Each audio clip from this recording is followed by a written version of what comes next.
Rodri কার, Real Madrid নাকি বার্সেলোনার?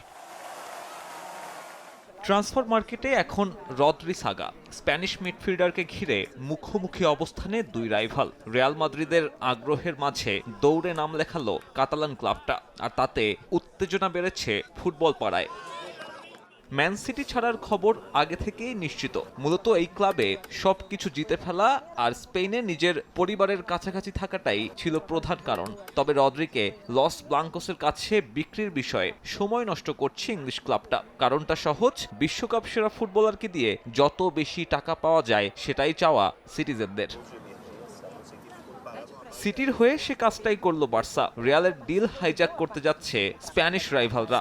এরই মধ্যে এই মিডফিল্ডারের সঙ্গে যোগাযোগ শুরু করে দিয়েছে বার্সা কর্তৃপক্ষ।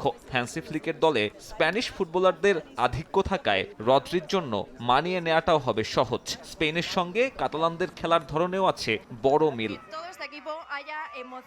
রদ্রির প্রতি আগ্রহের আর একটা কারণ ফ্রাঙ্কি ডি ইয়ং এর ইনজুরি। অন্তত 4 মাসের জন্য মাঠের বাইরে ডাচ মিডফিল্ডার। সে শূন্যস্থান পূরণে উপযুক্ত বিকল্প হতে পারেন 2026 বিশ্বকাপের গোল্ডেন বলজয়ী ফুটবলার। আর তাকে কেনার জন্য খুব একটা সমস্যা হবে না আর্থিকভাবে কিছুটা কঠিন সময়ে পার করতে থাকা বার্সেলোনার জন্য। লেভানডস্কি চলে যাওয়ায় বেতন কাঠামো ফাঁকা হয়েছে কিছুটা। পাশাপাশি ক্যাম্প নু প্রস্তুত, তাই ম্যাচ ডেতে বার্সার আয়ও বাড়বে সামনের মৌসুমে।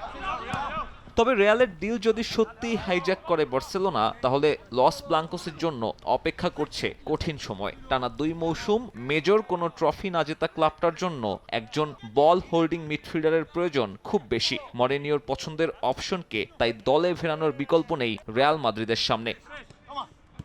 সাব্বির মিথুন, সময় সংবাদ।